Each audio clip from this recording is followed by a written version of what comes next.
Este domingo fue la primera vuelta electoral en Ecuador. Estamos con Alberto Acosta. Alberto, ¿te sorprenden los resultados? Se esperaba un virtual triunfo de Noboa, pero no fue así. Contanos un poco tu impresión. Bueno, yo anotaría para entrar que estamos abocados a una segunda vuelta electoral, con resultados que establecen un empate casi técnico, pues, para usar un término que se utiliza mucho en estas épocas, entre los dos finalistas. Luisa González, de la llamada Revolución Ciudadana, el correísmo, y Daniel Noboa, el candidato a presidente.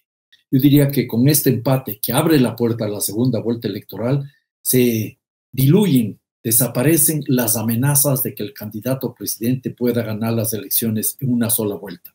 Ahora, las expectativas son diversas. Por lo pronto, dejaría sentado que quien tiene más posibilidades de ganar la segunda vuelta es la candidata Luisa González. Estamos con Alberto Acosta, reitero. Él es un importante ambientalista, es ingeniero, fue funcionario en el gobierno de Correa, luego dejó ese lugar. Es un reconocido intelectual ecuatoriano y latinoamericano.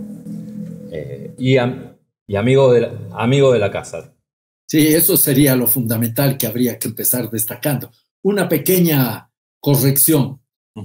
Yo no soy ingeniero. Ah, ¿no? Tampoco soy ambientalista de profesión o ecologista de profesión. Yo soy solo economista. Nadie es perfecto. Lo que pasa es que en el transcurso de los años he entendido que la economía que no apunte a la justicia social y simultáneamente a la justicia ecológica no tiene ningún sentido. Es una ciencia vacía, carente de cualquier propuesta de realidad concreta. Gracias. Bueno, el otro día hicimos una nota previa a las elecciones con Decio Machado, a quien también conoce Alberto. Él nos decía que quizás era más fuerte el rechazo al correísmo que los méritos que tenía este gobierno cortito de Noboa. ¿Qué análisis puedes hacer? Y bueno, ya se dieron los votos, parece que esto no logró ser ni una ni otra cosa. Bueno, aquí tendríamos que en primer lugar tratar de entender que el voto que recibe Daniel Noboa es no un voto necesariamente a favor de su gobierno, sino en su mayoría en contra del correísmo. Ese clivaje correísmo-anticorreísmo está presente en esa votación. Y en el voto de Luisa González, no todo es un voto a favor del correísmo, sino que hay un importante voto en contra de Noboa. Entonces podríamos decir que comienza a configurarse otro clivaje de contradicciones, el novotismo o novoísmo y el antinovoísmo. Yo entonces creo que en ese contexto hay que comenzar a analizar la realidad ecuatoriana, destacando un punto fundamental.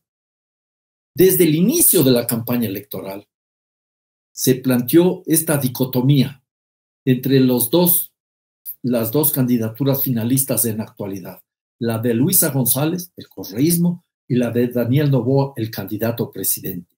Y se fue formando toda una narrativa de que entre las dos opciones está la salida electoral en el Ecuador. Yo anotaría que hay ahí algunos elementos que explican este manejo, incluso a momentos hasta perverso, pero hay elementos que explican objetivamente hablando. Uno, la segunda vuelta electoral que se realizó a fines del año 2023, o sea, no es mucho tiempo atrás, fue entre los dos finalistas. Esas dos figuras políticas ya estaban posicionadas en la retina del pueblo ecuatoriano. La sociedad había visto a los dos enfrentarse y gana Noboa sobre Luisa González. En segundo lugar, hay un interés de determinados grupos, empezando por el propio presidente de la República, que es un hijo de uno de los grupos más poderosos en términos económicos en el Ecuador, ya es una persona de mucho dinero y de muchas ambiciones económicas. Buscaron esos grupos económicos posicionar esas dos candidaturas. Y ahí hay algo que no tenemos claro, y eso habría que dilucidar con el tiempo. ¿Por qué algunos grupos económicos apoyaron también la candidatura de Luisa González? Y esto desbarata el discurso simple de que muchas veces se asuma es el candidato de derecha y es la candidata de la izquierda. Como que se difuminan estas cuestiones porque los intereses económicos que se expresaron, por ejemplo, a través de las encuestas casi desde el principio dijeron solo hay dos finalistas y fueron sistemáticamente marginando cualquier otra alternativa. Lo mismo sucedía entre los grandes medios de comunicación mercantiles, ¿ya?, que posicionaron a las dos figuras y prácticamente al resto de candidatos les marginaron. Sobre todo hubo un marginamiento muy fuerte al candidato del movimiento indígena, Leonidas Issa, que representaba una opción de cambio real y profunda. Recordemos que había 13 candidatos, ¿no? 13 candidaturas. Había 16 candidatos. 16 candidaturas. 14 hombres y 2 mujeres. Claro. Justamente una de las consultas era cómo te parece que va a jugar ese voto del movimiento indígena, cerca de un 5%, un poco más, en la segunda vuelta, ¿no? ¿Qué papel va a tener? Para tener algunas cifras, y quizás es bueno para quienes nos están este rato viendo y escuchando, las dos candidaturas finalistas están prácticamente empatadas con un 44%, cuando ya hay cerca de un 98% de las actas escrutadas. Puede haber alguna variación mínima, el candidato presidente estaría con 0.5% más arriba, por eso hablo de un empate técnico, ¿ya? El candidato Leonidas Issa tiene un poco más de un 5.7%, está en tercer lugar. Luego hay una candidata que aparecía con visiones de extrema derecha, ¿ya?, con más o menos un 4%, algo menos de un 4%. Y luego el resto de candidaturas, creo que no hay ninguna que supera el 1%, ¿ya?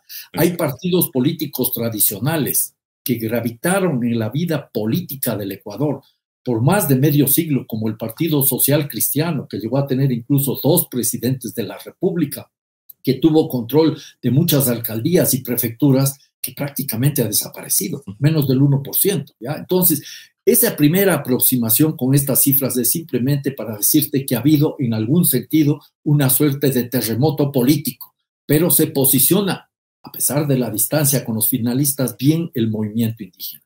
Aquí viene una cuestión clara y precisa. En Ecuador, como sucede en muchas partes de nuestra América, quienes están liderando una candidatura no tienen la capacidad de endosar los votos, ¿ya?, y menos aún en el caso del movimiento indígena. Yo entiendo que habrá una discusión dentro de la CONAIE, que es esta confederación de movimientos indígenas, del movimiento indígena la más poderosa del Ecuador, habrá una discusión con otros grupos políticos y sociales, pero eso todavía no permite anticipar que la totalidad de ese electorado pueda plegar a la candidatura del correísmo. Podría anticipar, no quiero decir que eso necesariamente va a suceder, que de hecho una parte importante apoyaría la candidatura del correísmo, pero otra parte importante podría incluso mantener un voto nulo. Lo grave aquí es que se abre la puerta a una campaña en donde el candidato presidente, que ha respetado de forma sistemática, abierta, la Constitución y la ley, seguirá por ese camino. Y entonces el escenario se puede volver muy conflictivo y podemos tener un proceso electoral en el cual el resultado no se pueda anticipar. De todas maneras, este instante, este lunes 10 de febrero, se podría decir que quien tiene la mayor posibilidad de triunfo es la candidata Luisa González. Ella salió casi a medianoche en una posición bastante digna, interesante, potente, a convocar a la ciudadanía para que le apoye. El otro candidato Daniel Noboa, que había organizado toda una parafernalia para celebrar su triunfo, no dio la cara y se escondió en el Palacio de Carondelet, que es el Palacio de Gobierno. Quedan 2 meses, largos meses, de 45 días exactos, 45 días, hasta principios hasta el de abril. En este escenario de un Ecuador tan violento puede pasar cualquier cosa, ¿no? Sin lugar a dudas, en un escenario de tanta violencia, de tanta inseguridad, en donde el candidato presidente, insisto, una y otra vez, y respeta el marco institucional, y no hay las autoridades del Consejo Nacional Electoral, del Tribunal Contencioso Electoral, inclusive de la Corte Constitucional, que pongan límite a tanto atropello, todo es posible. Pero yo conozco al pueblo ecuatoriano, que es un pueblo inteligente, es un pueblo intuitivo, que sabrá dar una respuesta, porque continuar con este gobierno del señor Noboa, que pretende seguir controlando no solo el poder político, sino parte importante del poder económico con sus prácticas empresariales, oligopólicas y monopólicas, puede ser muy complicado para la vida del Ecuador. Alberto, ¿cómo te parece que va a jugar geopolíticamente esta elección, ¿no? Me imagino Estados Unidos metiendo la cola, el resto de los países de Latinoamérica también jugando sus fichas. Esa es una pregunta muy interesante. Esa sí es una pregunta muy interesante. ¿Hasta qué punto los Estados Unidos se van a jugar abiertamente por el candidato Daniel Noboa, que es un personaje muy servil a sus intereses? Eso habría que tener claro. Daniel Noboa, desde el inicio de su gestión, dio señales claras de estar del lado de las pretensiones, pongámoslo en términos concretos, imperiales de los Estados Unidos. No sé si alguna de las personas que este rato nos están escuchando y viendo recordará que Daniel Noboa, casi cuando empezaba su gobierno, quiso entregar una parte del material bélico comprado a Rusia a los Estados Unidos para que los traslade a Ucrania. Eso no prosperó porque Rusia amenazó con bloquear la llegada de algunos productos ecuatorianos, por ejemplo, banano y flores. El mercado ruso representa casi la tercera parte de los mercados ecuatorianos de ese tipo de productos a nivel internacional. Luego, el candidato Daniel Noboa sistemática y abiertamente ha sido partidario del gobierno de Netanyahu, un gobierno que está impulsando un genocidio brutal en contra del pueblo palestino. Luego hemos visto también el posicionamiento de Daniel Noboa a favor del candidato que supuestamente habría ganado las elecciones en Venezuela, este señor González. Incluso días antes de la primera vuelta electoral le condecoró y le trató como que fuera el magistrado que ha ganado esas elecciones. Entonces, hay ciertos elementos y uno adicional que no podemos olvidarnos: la pretendida entrega de unas islas en Galápagos para que los Estados Unidos vuelvan a instalar una base militar. Eso se realizó de una forma realmente lamentable, atropellando la soberanía ecuatoriana, luego del ataque japonés a los Estados Unidos en Pearl Harbor el domingo 7 de diciembre del año 41. Pero esa es otra época, ¿ya? Eso fue atropellando. Ahora sería involucrar a Ecuador en medio de una disputa interimperial, donde los Estados Unidos, a todas luces, vemos que es un imperio que está perdiendo fuerza y que disputa a través de las armas, de su ejército, de su armada, un espacio todavía en el control de la política global. ¿Qué marco de alianzas podrá darse tanto el correísmo como el noboísmo para la segunda vuelta? Me imagino que el noboísmo haría un esfuerzo por exacerbar aún más el anticorreísmo. Hay ciertos voceros intelectuales que están muy cercanos a esta derecha extrema que mandan esas señales. En juego está el Estado democrático y levantan la tesis de que vendría el narcoestado a copar la vida del Ecuador, en lo político, en lo económico. Yo no niego que eso no esté también ya sucediendo ahora. Es más, la economía ecuatoriana se sostiene con los narcodólares. La institucionalidad del Estado está infiltrada por el crimen organizado, sobre todo desde el gobierno de Guillermo Lasso y también en el gobierno de Daniel Noboa. Pero en términos electorales, creo que esa es la principal opción, el principal caballo de batalla que va a desplegar el noboísmo, acompañado de algunas medidas de política económica populista, bonos, apoyos económicos, subsidios a determinados sectores para tratar de ganar ciertos adeptos. Y ahí te haría luego una puntualización que es importante. Y el correísmo podría llegar a establecer una alianza sólida siempre y cuando esté dispuesto a discutir los temas de fondo planteados por el movimiento indígena en particular, que tienen que ver con cosas como la siguiente: el respeto sin rodeos de la consulta popular para dejar el petróleo en el subsuelo, en el Yasuní, y retirar todas las instalaciones allí colocadas. El respeto a las consultas populares para impedir la minería en la provincia de La Suay y otra consulta popular en el distrito metropolitano de Quito. Hacer realidad el reclamo del movimiento indígena de no permitir más el destrozo de los páramos y de los territorios de los pueblos indígenas y de los pueblos campesinos por la ampliación de los extractivismos. Leonidas Issa, el candidato que está en tercer lugar, que representa los intereses indígenas y populares ha sido muy claro, no a la minería metálica.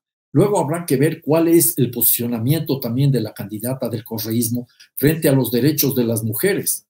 Ella, en oportunidades anteriores, ha tenido algunos posicionamientos muy conservadores. Veamos si ahora acepta todos los reclamos del movimiento feminista, los reclamos de los grupos que están representando a las minorías sexuales. Habrá que ver cuál es su posicionamiento frente a los derechos de los trabajadores y los sindicatos. Y, por supuesto, habrá que ver cuál es su posicionamiento a nivel de la política internacional. ¿Va el Ecuador seguir siendo una suerte de peón en el ajedrez de la geoestrategia internacional o va a buscar un posicionamiento más autónomo? Yo creo que por ahí puede haber un camino muy interesante de la candidata del correísmo para repotenciar los procesos de integración que quedaron truncos en la época misma de los gobiernos progresistas. Siguiendo con este mismo tema, ¿cómo te imaginas un posible triunfo de Luisa González? ¿Y qué medidas puede tomar para corregir un poco este momento hablábamos de un escenario de narcoestado, de narcocriminalidad dominando la escena política de Ecuador? ¿Qué políticas podrían tomarse en ese sentido? Bueno, en Ecuador, para enfrentar al crimen organizado, que hay que enfrentarlo, no lo dudo, se ha recurrido a una vía que la conocemos por experiencia, no resuelve el problema. ¿Cuál es esa vía? La militarización de la sociedad y un populismo penal exacerbado, el punitivismo, creer que con leyes más duras se va a resolver el problema. Yo creo que ella tendría entre sus manos un problema muy complicado y muy difícil, porque hay que enfrentar a las bandas del crimen organizado, pero no por esa vía que lo que hace es simplemente agravar la situación de amplios sectores de la población, porque da el paso a la represión racializada, a la represión que afecta a los sectores empobrecidos. Vimos en Ecuador recientemente, al finalizar el año, la desaparición de 4 niños negros en la ciudad de Guayaquil, pobres, negros, que fueron desaparecidos por la fuerza pública, por las Fuerzas Armadas y aparecieron asesinados y calcinados. ¿Ya? Entonces, y ese no es el único caso, hay muchos otros casos atrás. Entonces, ella tendría que asumir el reto de impulsar una salida donde la seguridad se base más en la justicia social y en la justicia ecológica que en la represión. Ese sería uno de los grandes retos, sin dejar de tener mano dura contra el crimen organizado, las bandas delictivas, ¿ya? A las que hay que enfrentarla, pero la solución no es la militarización de la sociedad, todo lo contrario. Requerimos más justicia social, más equidad, más posibilidades de futuro dentro del Ecuador, particularmente para la juventud. Y una última, Alberto, ¿cómo se dio el voto en la Asamblea Nacional, o sea, el Congreso, la legislatura? Mira, sí. En la Asamblea Nacional, las cifras preliminares nos dicen que la primera fuerza podría ser la del candidato presidente, que podría tener 67, 69 de los 150 y tantos asambleístas, la primera fuerza. Y ahí estaría encabezado ese grupo por la mamá del presidente candidato. La mamá encabezaba la lista de asambleístas nacionales, para que te des cuenta de esas relaciones familiares tan estrechas. Mamá banana. ¿O no? ¿Qué? Mamá banana. Mamá banana. Claro, claro, claro. La oligarquía agroexportadora, ¿ya? Que está recuperando espacios de la vida política nacional, porque las oligarquías o las burguesías modernizantes que se posicionaron en las últimas décadas gracias al boom del petróleo, como que están perdiendo terreno. Las reservas petroleras caen y en ese contexto se reposicionan estas oligarquías agroexportadoras y tendrían una presencia muy importante en el Parlamento. La segunda minoría importante sería la del correísmo, pero te anticipo, son cifras preliminares. El Pachacuti, el movimiento indígena, podría tener entre 9 y 6 asambleístas, lo cual queda como quizás el fiel de la balanza, podría inclinar determinado ya, pero lo interesante acá es, más allá del resultado en la asamblea, alguna lectura muy rápida, un pantallazo de cómo está dividido el Ecuador. La costa ecuatoriana, controlada por el correísmo, con altísimas votaciones, sobre todo en la provincia de Manabí. ¿Ya? La sierra ecuatoriana, controlada por el novoísmo. Las 2 provincias del norte de la Amazonía, controladas por el correísmo, y las otras provincias controladas por el novoísmo. las Islas Galápagos, el archipiélago de Galápagos, estaría en manos del correísmo, ¿ya? Y en ese escenario, el movimiento indígena tiene cierta presencia en las provincias, sobre todo de la Sierra Central. Y aquí entonces viene la pregunta, ¿será posible que el correísmo logre desactivar esa afectación, esa aceptación que tiene el novoísmo en esas provincias indígenas? ¿Será ese el camino para revertir la posibilidad del triunfo de Noboa? Yo creo que son algunas de las preguntas que quedan flotando. De hecho, este es un proceso electoral inédito, ¿ya? Como que fue una segunda vuelta anticipada. Más de casi el 90% de los votos se decantaron por los dos finalistas. Hubo clara intencionalidad, ya lo dije, para que eso suceda. Pero eso no lo habíamos vivido en épocas anteriores. Normalmente había la posibilidad de una mayor dispersión, por decirlo así, del voto. Esto no nos debe llegar a una conclusión que puede ser equivocada. No es que se está conformando un bipartidismo, no, porque no en los dos casos no hay las estructuras de partidos políticos sólidos. A pesar de que el correísmo es una estructura muy fuerte, no deja de ser sobre todo una suerte de maquinaria electoral porque carece de una democracia interna vigorosa. Bueno, Alberto, te agradecemos este No, yo te rato. agradezco, seguiremos conversando. Para mí ha sido muy interesante y grato estar una vez contigo. Ojalá que la próxima vez vuelva a ser presencial. Exactamente. Nos vemos pronto. Gracias. Gracias.